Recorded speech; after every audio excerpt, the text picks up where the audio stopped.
All right. Hi, everyone. Thank you for joining us this evening. Tonight's webinar will be given by Dr. Michael Amini, one of our shoulder and elbow surgeons here at Rothman Orthopedics. He has a wonderful presentation tonight on shoulder replacements, reimagined, preserved muscle, faster recovery. Dr. Amini sees patients at our Chalfont and Willow Grove offices, and I know he'll tell you a little bit about himself as well. During the presentation, if you have any questions, please feel free to enter them at the Q&A box at the bottom of your screen, and we'll take time at the end to answer as many as possible. All right, thanks, Dr. Amini. You can take it from here. Natalie, thanks for the introduction, and thank you to everybody else for taking the time to join us or watch if you're watching this after the fact. Um, this has been a passion project of mine for the last few years in terms of muscle sparing replacements, which for many people, replacements are a new concept in general in the shoulder. So we'll talk about some basics about shoulder replacements, and then we'll talk about potentially where the future is headed, or at least where I think we're headed with how we do them. So what we'll do through the course of the next 45 minutes or hour or so, I'll tell you a little bit about myself. We'll talk about what a shoulder replacement is, and that includes who needs one, what a total or anatomic or reverse is. We'll kind of clarify that. And we'll talk about how it's been done in the past and even how it's done now, still many places across the globe, how it can be done now in a different way, and what the future looks like, because I think all three of those potentially are different answers. And then we'll have time for a Q&A at the end. So a little bit about me. I did my orthopedic residency at a place called the Campbell Clinic, which is a very old training institution in Memphis, Tennessee. The original president of the Orthopedic Academy was the original chairman of the department from the Campbell Clinic. So we've had rich history in orthopedics in general across the country, and was very honored to train there and learned a lot of my basic orthopedic training there. After that, I spent additional time at the Cleveland Clinic learning shoulder and elbow surgery as my subspecialty. That was a really special time where you really grow into becoming a subspecialist and learning all the nuances that go into differentiating you from, sort of the average Joe, if you will, who may do some of the same things. And then for the last 10 years, I was in practice in Phoenix, Arizona. I served as the chief of shoulder surgery at my former practice before coming to Rothman. Proud to say I'm the newest member of the shoulder and elbow division here at the Rothman Institute, and very honored and excited to be here and part of the new region that I now call home. So now we'll talk about what a shoulder replacement is. So, in a very general sense, when a joint is damaged beyond repair, and this is really true for almost any joint, when it's damaged beyond repair, we replace it with prosthetic parts. Sounds like a very basic concept, and at its root, it really is. And we replace it most frequently with metal and plastic, although there are some alternatives here and there in different body parts. And so, a knee, when it becomes arthritic, we replace the arthritic surface with metal and plastic, like you see there. When a hip is arthritic, we replace it with a metal ball and a plastic socket like you see here. And in the shoulder, it's the exact same thing. The ball and socket wear out, we replace it with a metal ball, plastic socket, and that is what provides people pain relief and improved function. So the basic premise is really the same across the entire body. When it's beyond repair, then we replace it. So the reasons that it gets to that point, why would a joint be beyond repair?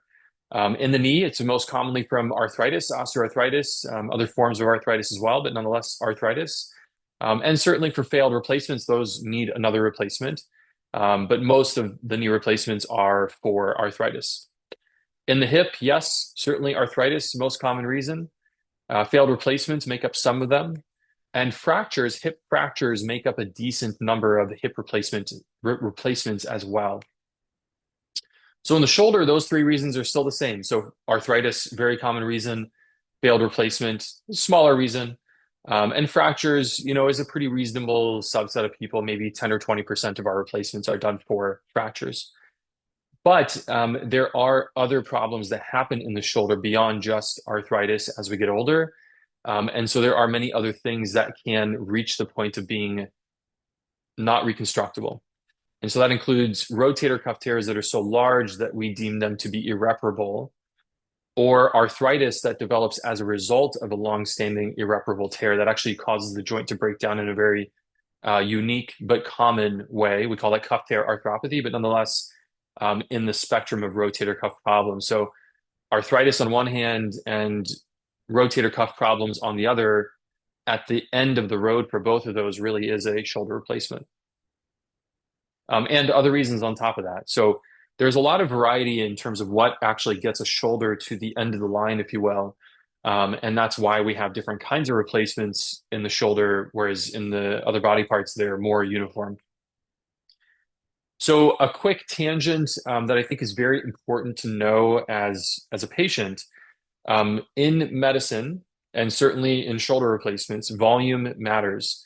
And so if we were to study cardiac surgery, cardiac care, transplant surgery, all the following statements that I'll tell you are true for really anything that we do in all of medicine: hernia repair, um, cancer treatment. High volume surgeons and high volume centers have fewer reoperations, they have decreased costs, they have shorter surgery times, shorter hospital stays, fewer intraoperative fractures, fewer transfusions of blood.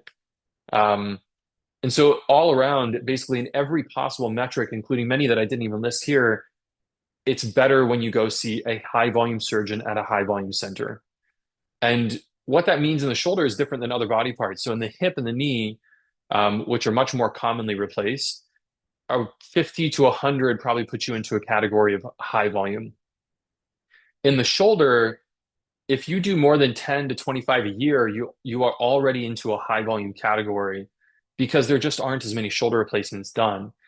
Um, but that's further complicated by the following, which is a pretty staggering statistic when you take time to digest. Even with a lower threshold of being considered high volume, two-thirds of shoulder replacements in the US are done by low volume surgeons, right? That means 2 out of 3 replacements are done by people who do less than 10 to 25 a year. Which is quite staggering when you think about that. That people who are doing 5 or 10 a year, those surgeons are the ones doing most shoulder replacements.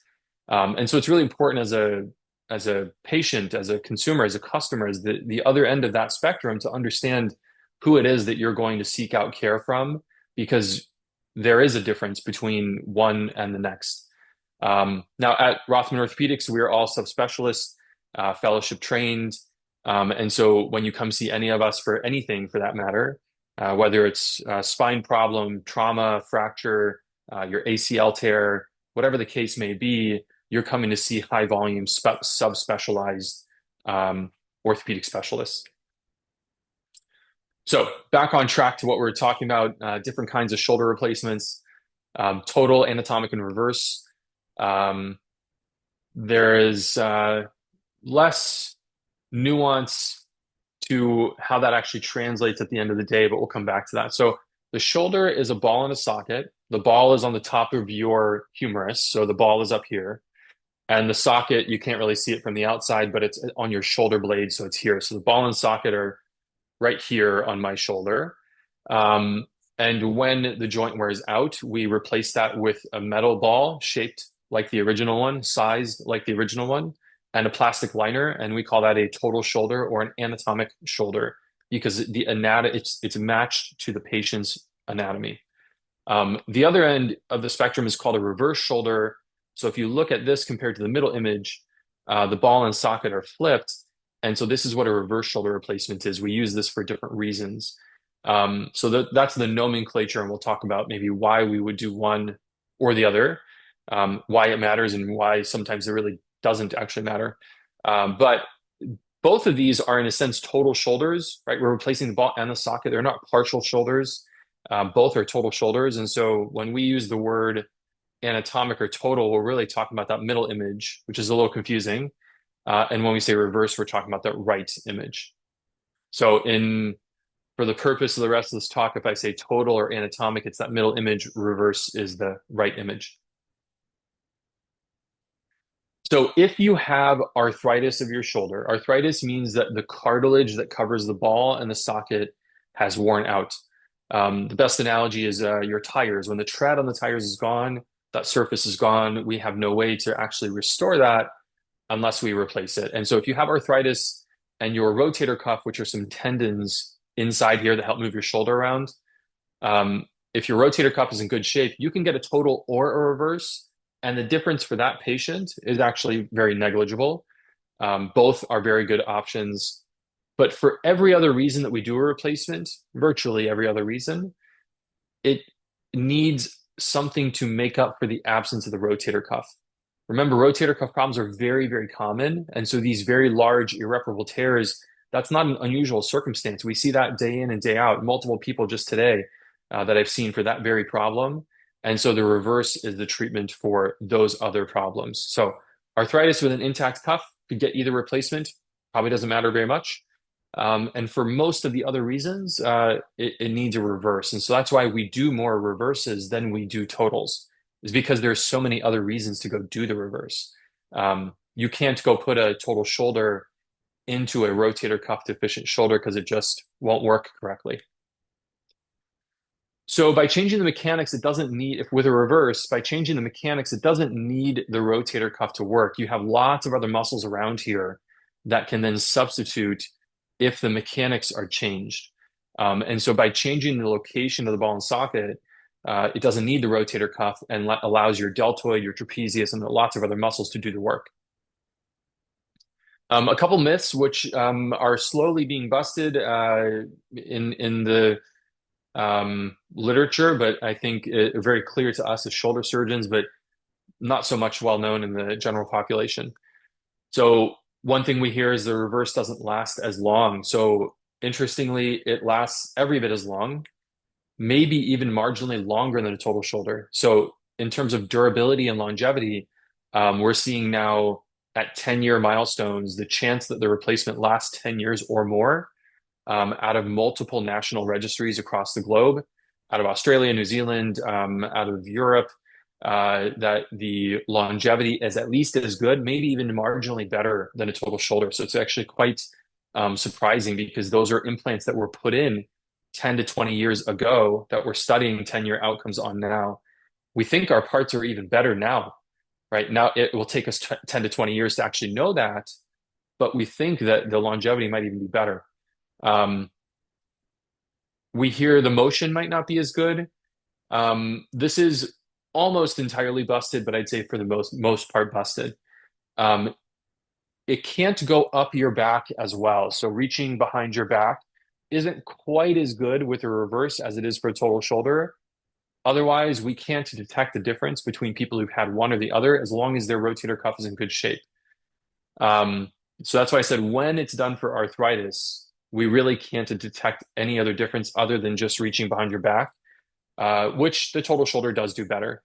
Now, the issue with that statement is that, again, we do reverse for lots of other reasons. Rotator cuff deficient shoulders, bad fractures, et cetera, et cetera. And so the reason you get the reverse is the most important predictor of your motion and your function after that reverse. So a reverse for osteoarthritis has very, very good motion. A reverse for massive rotator cuff tear has pretty good motion. A reverse for a fracture or a redo replacement has inferior motion than those other two scenarios that I just said. And so for every reason we do it, the outcome is different based on the reason. It's not really just about the implant or the surgery. It's about the reason that shoulder needed it to begin with. Another one, we hear that the reverse can't be redone. The reverse was what we used for redo replacement. So people said, oh, well, if you do a reverse on the first operation, when it wears out, or if the person lives long enough to last longer than the implant, right? If I outlive my implant and I need it redone, a reverse can't be redone. That's also not true. Most revisions, maybe not most, many revisions in modern day are revisions of reverses. It is definitely more complex to redo that, but nonetheless, it can be done. So this also isn't something that necessarily has held up over time. So talked about some myths there, explained a total and a reverse. That's all about the implant side, just so you understand the nomenclature. But what we're going to spend the rest of the time talking about is how we actually do the surgery, meaning how we get into the shoulder. At some point, you have to actually gain access inside the joint, right? If you need to do work inside the house, you need to actually get in the house through one of the doors. And so, how you get in is really the focus of the remainder of this time that I have with you. Um, and I think this is where things have gotten very interesting for us in the last few years and are going to change, I think, quite dramatically in the next decade or two. So typically, a muscle has to be moved out of the way. So the rotator cuff muscle that sits on the front, called the subscapularis, we have to detach that, go into the shoulder, replace it, and then reattach it. So that's that outline in blue. We move it out of the way, we detach it, do the replacement, and then repair it. And when you repair something, you have to protect it and let it heal. And so anything that's repaired in the body, sewn back together, needs time to heal. The stitches are not strong enough to use your arm, you know, an hour after surgery. And so that's why we put people in a sling and why we have to go intentionally slow with the rehab. We can't let people use it immediately. Now, the issue with it is potentially a few things. One is the time for the recovery because it requires some protection. Usually it's about 6 weeks before we let people start to raise their arm on their own if we do the traditional approach. And don't get me wrong, the traditional approach is a very, very good operation. It is the gold standard, long-standing over the course of time. That is the gold standard for shoulder replacement. So it works very well. So don't take anything I'm saying to say that it's a bad treatment. It's good treatment. But it doesn't always heal. And if it doesn't heal, those patients have weakness, maybe a little bit less range of motion, and sometimes their shoulder can get unstable. They can actually feel the shoulder being loose and going back and forth. Um, so most of the time it heals, but certainly not all the time. So for a moment, let me step aside and talk about what happened in hip replacements in the last 1 to 2 decades. This, many of you may know about because this is much more common. Hip replacements are much more common. But now muscle sparing hip replacements are actually the most common way to do a hip replacement. So we used to detach a bunch of muscles and tissue to get in, do the hip replacement, and then reattach it on the way out. That was the tradition for 50 years, more than that. Basically, since the invention of the hip replacement, that's how we did it. And over time, some people started to work on doing it between the muscles rather than cutting them down and reattaching them. They would go between muscles. And so nothing was detached. And so nothing needed to be repaired. And what they found, of course, as you would expect, is maybe less pain, but they were allowed to start doing things right away that the traditional approach wasn't allowed to do. They were allowed to move their hip in different angles that we said were not safe early on with the standard replacement. And so the recovery was faster. It didn't need the precautions and it was more stable. So that transition happened over the last 1 to 2 decades where it went from being kind of a fringe, unusual way to do their hip replacement to now being more than half the replacements now are done this way. And if you haven't known that, if you ever hear of people talking about, did you get your hip replaced from the front or the back? That's what they're talking about. The incision is actually even on the opposite side if you do the muscle sparing. So if you have the hip replacement from the front, for example, there are other ways to do it, but that's the most common muscle sparing way. So what we saw then, I think, is what we're seeing now, and I think we're really at the early stages of this in the shoulder. So I think the reason that this is starting to take hold, and I've been at the forefront of working on developing this with some other surgeons that I know around the country. The reason that there are so many other surgeons who are interested in learning about this at this point and coming to visit us in our operating rooms, and we're talking about this at meetings and on, is because of a few things I think that allowed that. One is that our profession in general, we are much better at doing shoulder replacements than we were 10 to 20 years ago. Um, we do way more of them in 2025 than we did in 2005, several times more, in fact, not 20% more. We do several times more shoulder replacements now than we did 20 years ago. So as a profession, we've gotten better. And then each surgeon is doing more, right? The more there are to be done, the better we get at doing them. We start to do them for more problems and start to treat more people who really we didn't have good treatments for. And so the individuals as surgeons are better. So the profession is better. The individual surgeons are better. We've learned a lot over the last few decades about what makes a good shoulder replacement, where the parts need to go, how they should be sized and shaped, and all those kinds of things that happen on the inside. And so that allowed us to then maybe look at the next thing that we needed to improve upon, and that was how we got in. And so we started to explore muscle sparing shoulder replacements, and admittedly quite slowly at first because it requires some different techniques and instruments. And so many of us who started doing this years ago, we started out doing it quite infrequently and only selectively. And as we got more comfortable, we did it for more people, and saw the benefit and did it for more and more people. And so that's really what's happening for myself and for many of my peers around. It's still fairly uncommon, but I think we're reaching a point where it's becoming more and more common. Surgeons are going to courses to learn about this. They're coming to visit other surgeons who do this. So if we keep that subscapularis intact and we go between the muscles, we go through that opening there that you see between the two lines. And if we don't have to detach anything to get in, we don't have to repair it on the way out. If we don't have to repair it, we don't have to protect it. And so we let people out of their sling basically as soon as they're awake from anesthesia and can actually control their own nerves. And numbing medicine has worn off once they have control of their own nerves, so their arm's not, flopping around on the side of the bed. They can actually start to use their arm.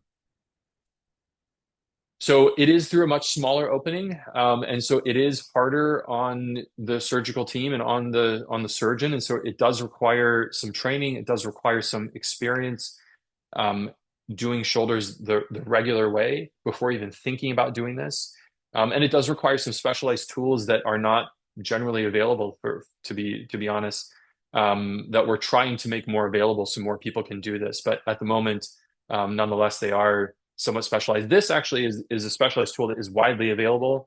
It's a saw blade that we use when we have to do the bony preparation, that cuts right on the front instead of cutting like this. So that picture may not really show it. I didn't want to show a gruesome video, but nonetheless, you need a much smaller saw blade to help you get into a much smaller opening.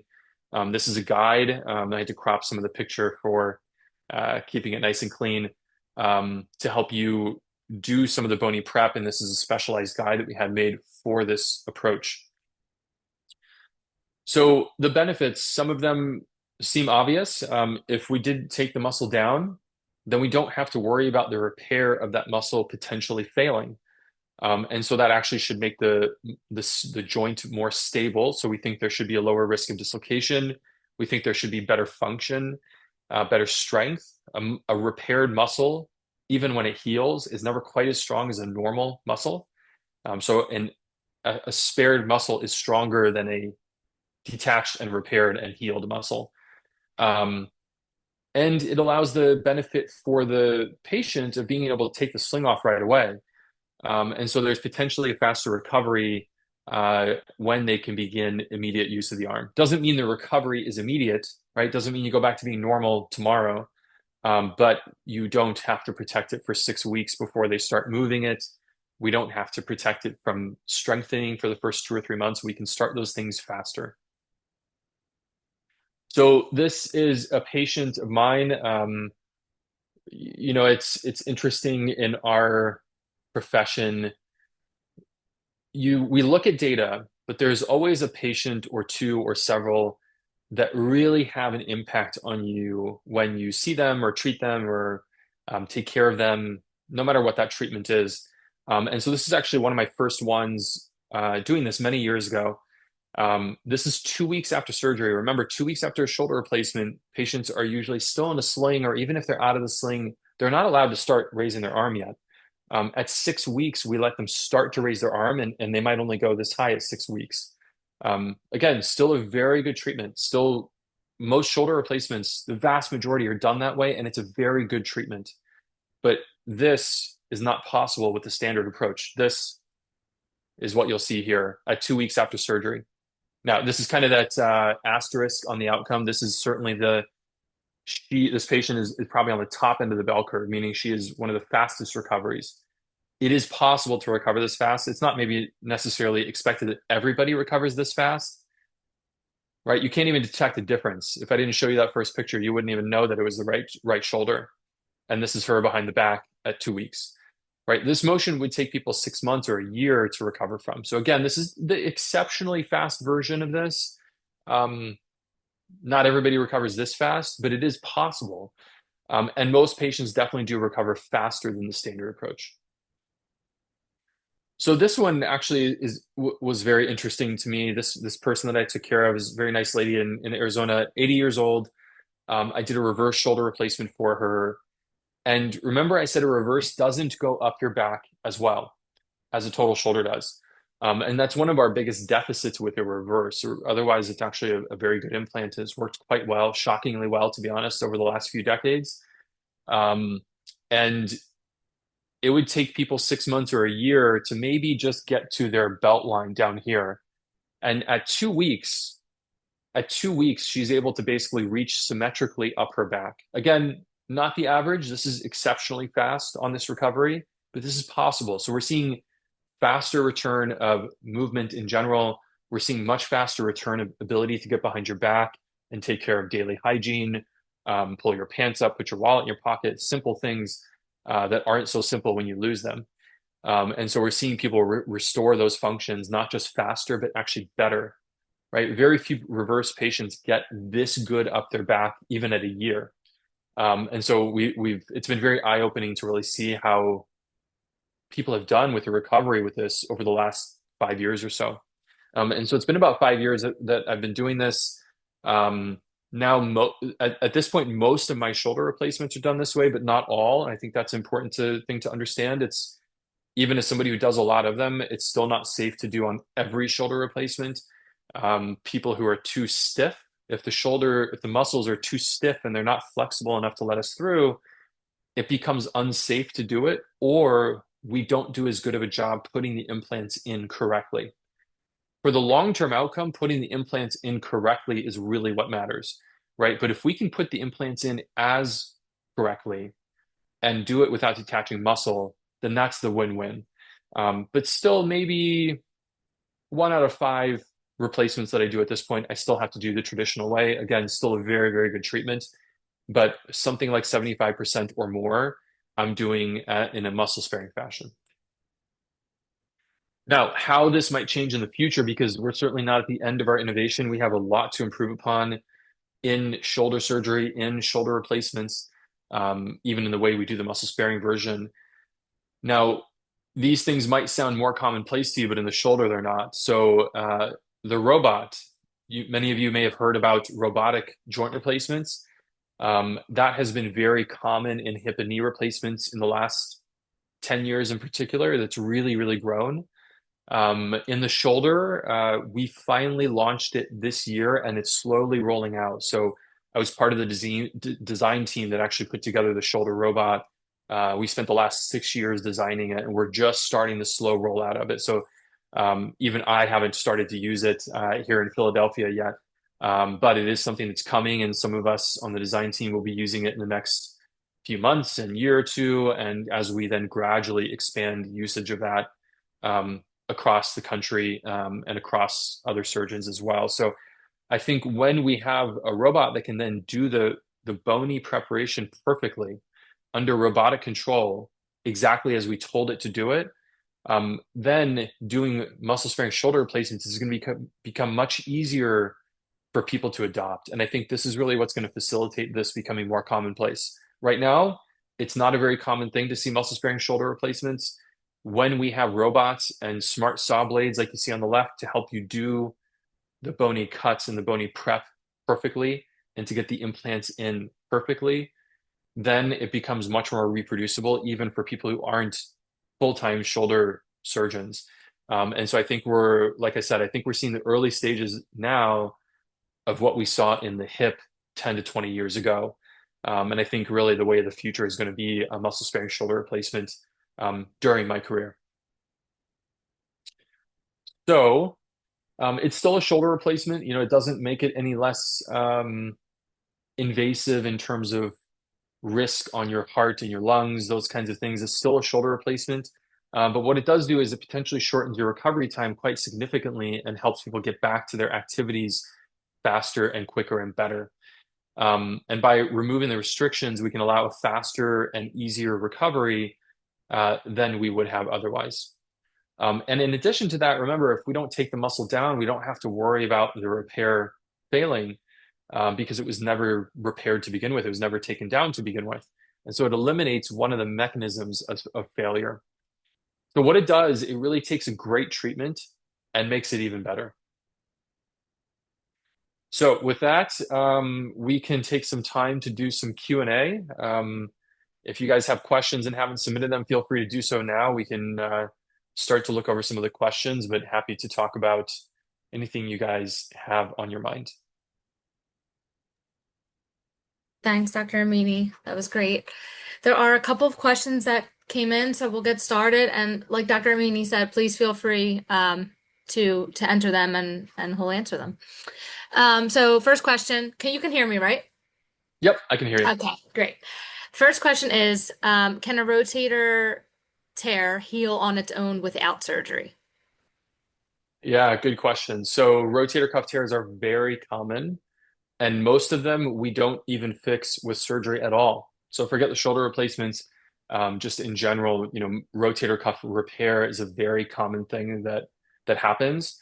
But most tears really don't actually need surgery. So the tears, just from a big picture view, rotator cuff tears actually get more common as we get older.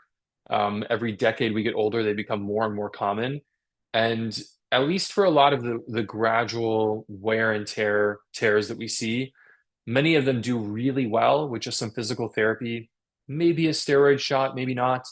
But honestly, physical therapy alone for about 6 weeks, maybe 12 weeks, is very effective at treating a lot of those wear and tear rotator cuff tears. We see rotator cuff tears from injuries. Those are very different. Although it's the same structure, we treat them very differently. And of course, talking about replacements, that's for the end of the road, big, massive tears that have not been fixed for years and years and years, um, which is actually quite common. That's not unusual. But most tears, most people that walk in and see me for a shoulder problem or a rotator cuff tear, the vast majority don't need surgical treatment, and we get their pain to go away conservatively. Thank you. Next question, can stem cell procedure or soft wave therapy using shock wave to pull in the stem cells heal a tear? It doesn't heal a tear. The reality is nothing heals a tear. So actually, the last question I didn't fully answer. I think the question even before this one was, can you get it to heal? We can get pain to go away with physical therapy, but if we MRI them when the pain is gone, the tear is still there. Once it detaches, there's nothing that actually regrows the rotator cuff back to the attachment site. And so stem cells, same thing. It doesn't actually regrow the tissue back together just by putting the stem cells there. It can provide pain relief. Stem cells are actually a pain relieving injection in many places, not necessarily to physically regrow something, but they can provide pain relief. So PRP and stem cells, their biologic benefit, they're commonly used for arthritis, for example, most commonly in the knee. If we do a PRP or stem cell injection in the knee, we know that it actually provides good pain relief. There's lots of data to back that up. However, it does not regrow cartilage or regrow a tendon that's been gone, um, with one exception. The one exception is if we go do surgery and repair the tendon and put stem cells in during the surgery, it helps the tendon heal a little bit better. But that's with the surgery. That's kind of different, I think, than what the person was maybe asking. In isolation, at best, it's a pain reliever. Um, it really doesn't actually get two structures to reconnect. Thank you. Next question, what does the recovery process look like and how long does it take? Yeah, the recovery process traditionally was very um, regimented because if we kept someone in the sling for 6 weeks, we tell them you can't raise your arm for 6 weeks, you can't do strengthening for 3 months.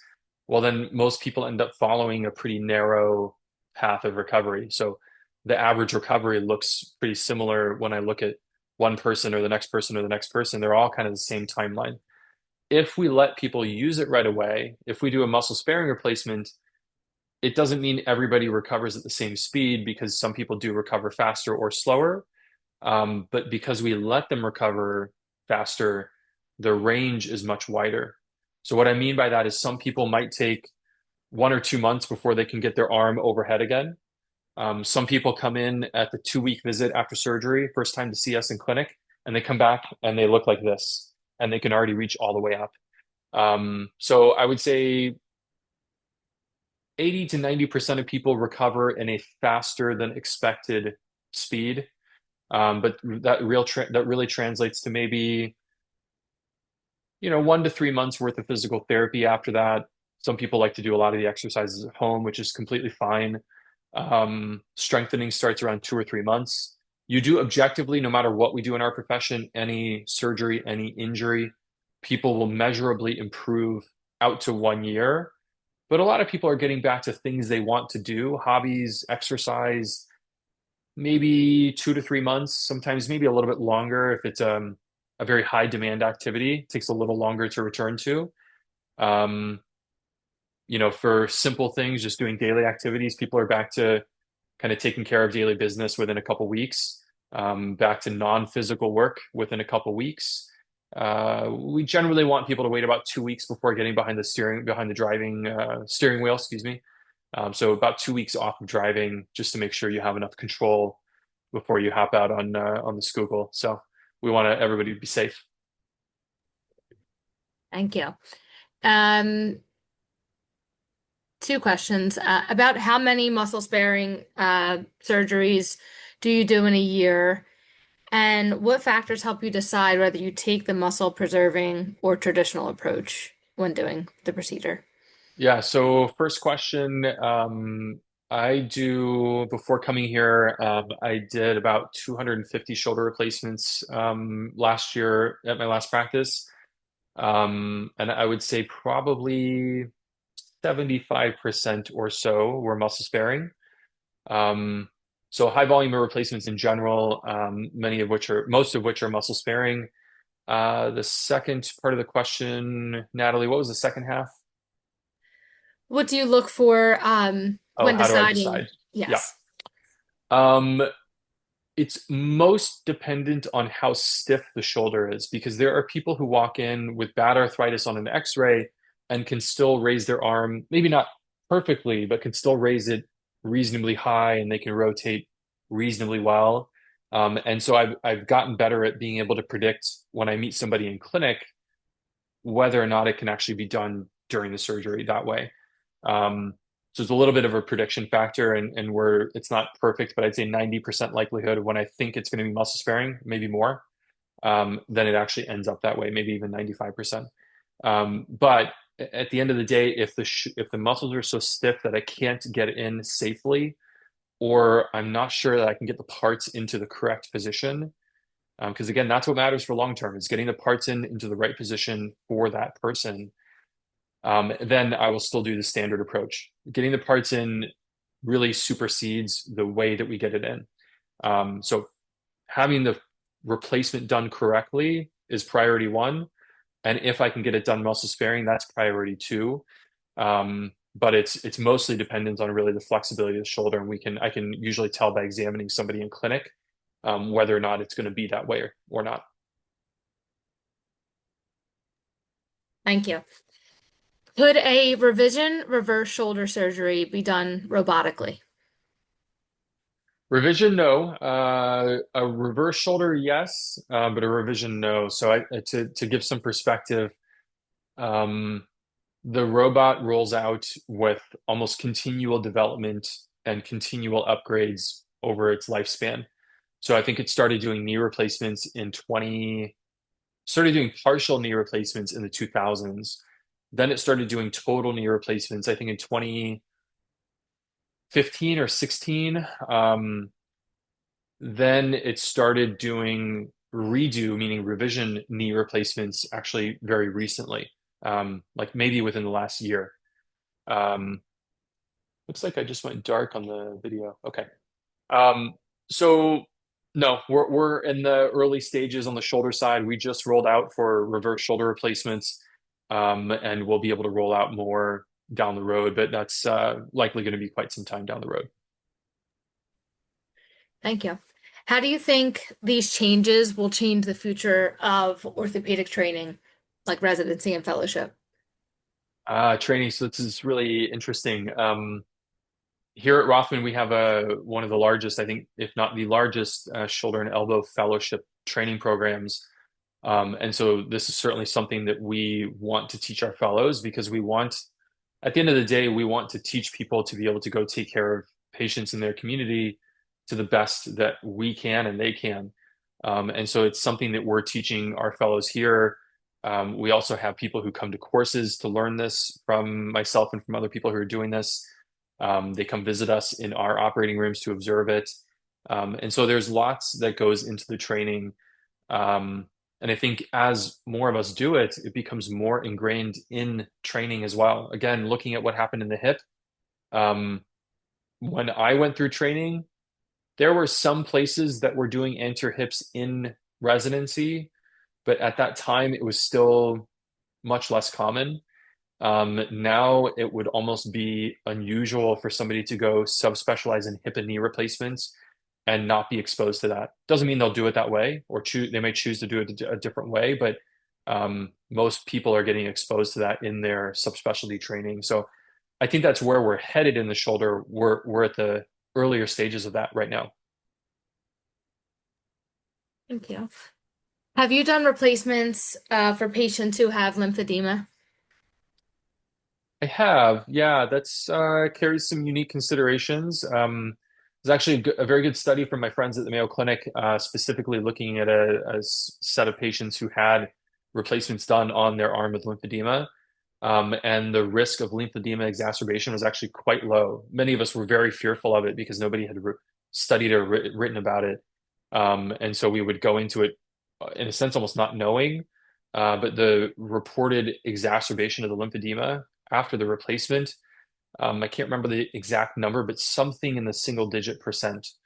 So fairly low risk of exacerbating it. Definitely not zero. It is worth considering. We have their lymphedema therapists involved. We make sure stockings are available, things like that, but it is safe to do. Thank you. There's a question I can't pronounce it, so I apologize. But they're asking if a replacement, if a shoulder replacement is an option for it's an inflammatory disorder that causes pain and stiffness around the shoulders. Polymyalgia rheumatica. Yes. Um, that usually is a pain generating problem. It usually doesn't attack the cartilage as much. That usually is a more muscle problem. So that usually doesn't result in joint replacements. Or people who have um, PMR get replacements, it's often just because they just happen to get arthritis anyways. Now, a lot of other inflammatory arthritis conditions do destroy the joint. So rheumatoid arthritis definitely destroys the joint.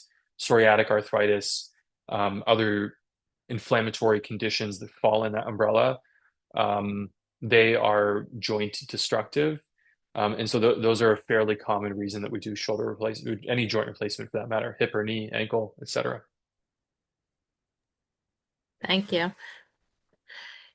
Um, Someone asked if this surgery requires a stay in a rehab facility as maybe other joint replacements may.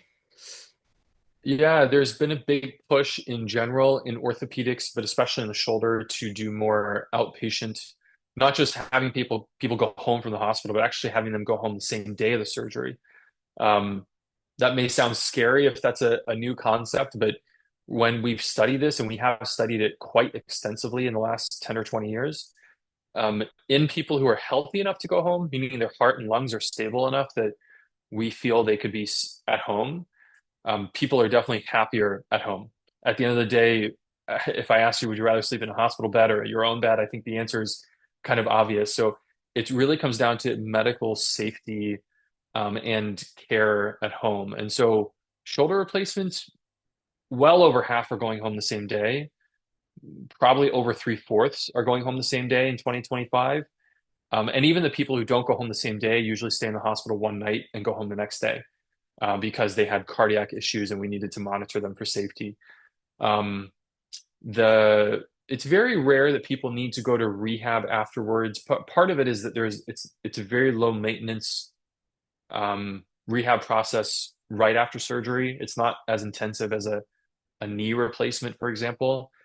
And part of it is you still have two good feet and one good arm to get around. And so even people who live alone, honestly, are going home either the day of or the day after the surgery.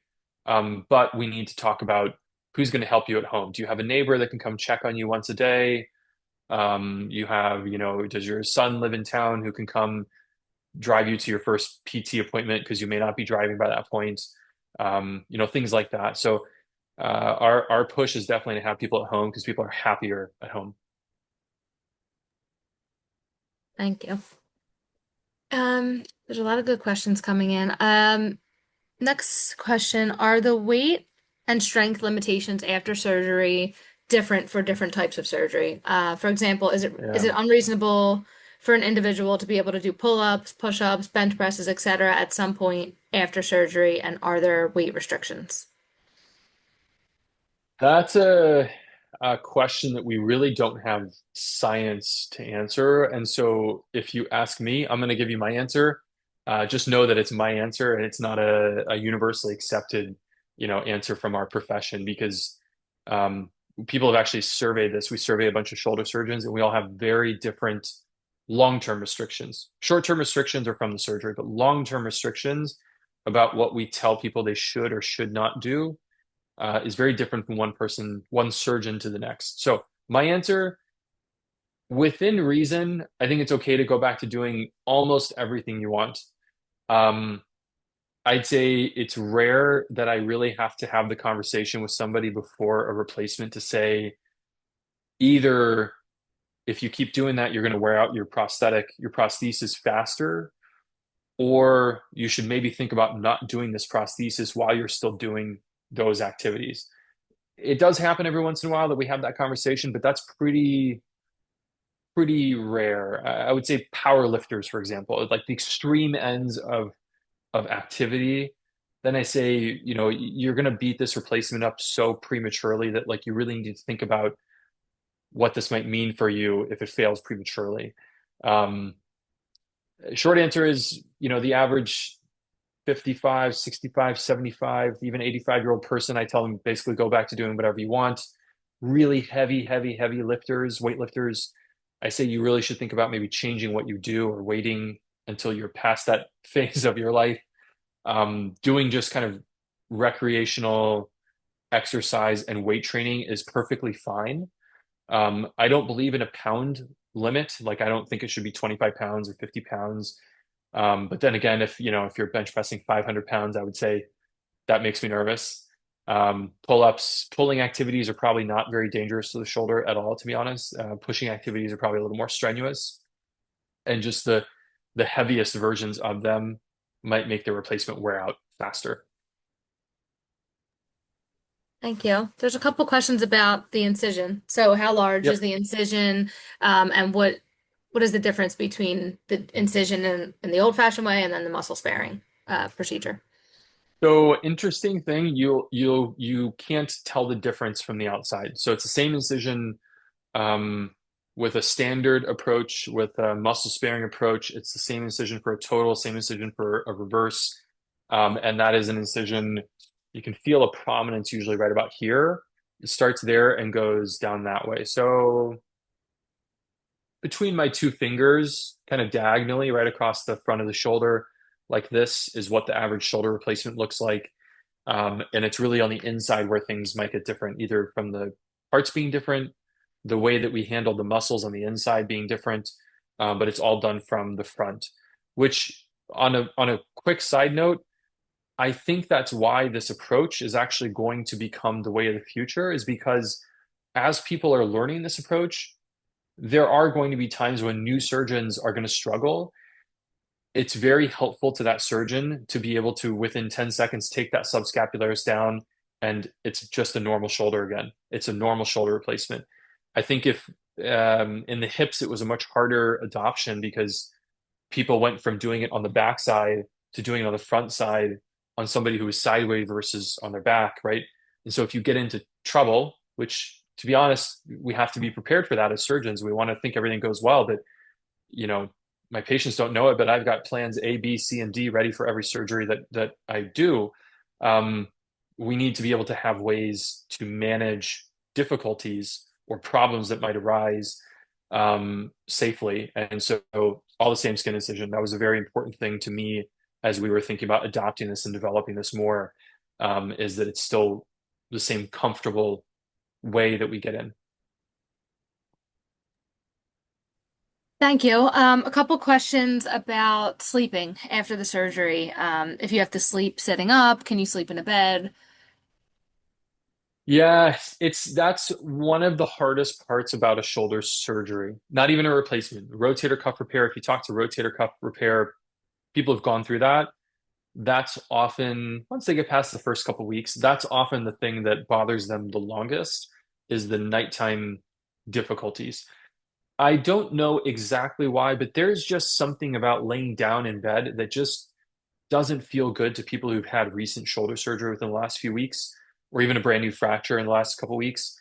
They don't feel good on their back, they don't feel good on their side.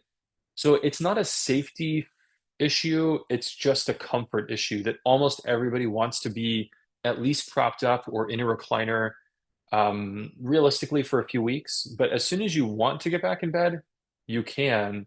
But really, almost nobody's back in bed that first week. It is usually a few weeks in a recliner until things subside and then you feel a little bit better about laying down. But I think there's just something about how gravity pulls on us that when we're upright, it doesn't pull that way.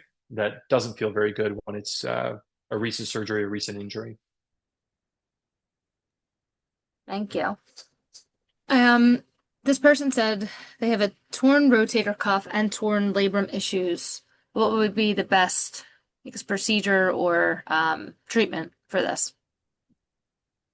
Depends on lots of things. How whether the tear is from wear and tear, whether it's from an injury, like a discrete I fell on it or I felt something pop, how big the tear might be, how old the person might be, what they do for work, what they do for hobbies. So there are lots of things to go into that to be even able to say if they would benefit most from something as simple as 6 weeks of physical therapy and that will make the pain go away, or whether they need to have it repaired, or whether it's beyond that. So hard to say without actually looking at the at images and most importantly, being able to actually meet the individual and examine them and figure out who they are and what that really means to them. Yes, definitely. And good point. There are a couple personal questions on here, and I responded to some privately, but just FYI, if anyone is interested in making an appointment or a consult or being evaluated, you all have my email, so you can always feel free to email me directly, and I'll help get you set up. I think we have time for maybe like two more questions, so if Okay. that's okay with you, Dr. Amini. Sure, sounds good. Okay, let's see. Another question about a reverse shoulder replacement and maybe how do you know when it's time to finally get a reverse shoulder replacement? Yeah, I think maybe the question is more just about when to do a shoulder replacement in general, because I think the Mhm. decision between a total and a reverse, again, in the same person, is actually not much of a difference. But the decision about when to do a replacement. So first things first, I mean, your problem has to be bad enough to justify it, which, it usually, if we're even talking about it, that's usually true, right? The arthritis is bad enough, the rotator cuff tear is bad enough, right? So, so problem has to be bad enough, number one. Symptoms have to be bad enough, number two, because interestingly, the severity of the arthritis on an X-ray doesn't correlate really well with how bad the pain is. There's some people who walk in with milder arthritis and terrible pain, and people who walk in with terrible X-rays and mild pain, and everything in between that. And so pain is, your problem has to be bad enough, your symptoms have to be bad enough, meaning pain primarily. limited motion, maybe weakness, but pain primarily. And either you've tried some conservative things or the problem is so bad that it's just not realistically going to work, right? End stage bone on bone arthritis, doing physical therapy, for example, for that is highly ineffective. Mild arthritis, rotator cuff tears works really, really well. But end stage bone on bone arthritis, torturing somebody by manipulating their arm for 6 weeks of physical therapy is does not have a very good success rate. So those are really the key factors that go into deciding when you as an individual are ready to do that. Right? I think the bottom line is I'm never going to tell you you have to have it. And for those that I end up meeting as patients, you'll hear me say this probably, ad nauseum. I never tell you you have to. You have to tell me you're ready, right? I tell you it's an option. You've reached that point where it's reasonable to do it, but nothing happens if you don't do it. You can put it off. It's just arthritis. If you get it a year from now, it's still a replacement. If you get it 5 years from now, it's still a replacement. It's when you decide I've had enough pain. And you don't have to wait till you're dying in pain either, right? I think there's a middle ground to say, this is impairing my quality of life. I can't sleep well because of the pain, or I can't, do my hobbies, or even simple daily tasks are painful. Those are really the things that get people there. Thank you. All right, last question. And again, if we did not get to your question, we apologize. The last question is, if a patient has severe cervical and thoracic issues, can this procedure be possible? And could this surgery be detrimental to the neck? Not detrimental to the neck, no. The potential thing, and this actually comes up quite frequently, is if somebody has an arthritic shoulder and disc herniations, if you have a herniated disc that's pushing on a nerve, it can cause pain down the arm. And that obviously overlaps with your shoulder. And so some of your pain might be coming from the shoulder, and some of it might be coming from the neck. And if we go fix the shoulder, right, that leaves one potential source to continue to cause you pain. And so that's really the relevance of those issues is trying to make sure we feel good enough that enough of the pain is coming from the shoulder that treating the shoulder is actually going to help that person. Because there are some times where we see a problem on the X-ray in the shoulder, but when we go to talk to the person and hear about the pain and where it hurts, how they examine, we realize maybe it's not even coming from the shoulder. Maybe it's coming from that disc herniation up high, or vice versa, right? Maybe we find it the other way around. They have both, but then we find out, the disc herniation really isn't causing any of that. It's all coming from the pain is all coming from the shoulder. So um, there's a risk that you might have some residual pain, or if both are hurting you, or right that we're focusing on the wrong thing. And so we spend a little extra time um, doing some initial treatments to try to see how one responds versus the other, right? Does the neck respond to treatment like an injection, or does the shoulder respond? How much did one help you? How much did the other help you? To try to understand if what we need to really focus our energy on. All right, thank you so much, Dr. Amini. Great presentation, very informative, and thank you for answering all the questions that people had. And thank you everyone for logging on tonight. Thanks for your questions. If we did record this, so we will be sending it out to all of you who were on who can review it later. And then anyone who wasn't able to make it, they'll be able to view it at a later time. And again, like I mentioned, if you want to make an appointment to see Dr. Amini or any of our other physicians at Rothman, you can feel free to email me directly. I am happy to help assist in making that appointment for you. Again, Dr. Amini sees patients at our Willow Grove and Chalfont offices. Thanks again, everyone. Thanks, Dr. Amini. Natalie, thank you, and thanks everybody for joining us. Yeah, thanks so much. Everyone have a great night.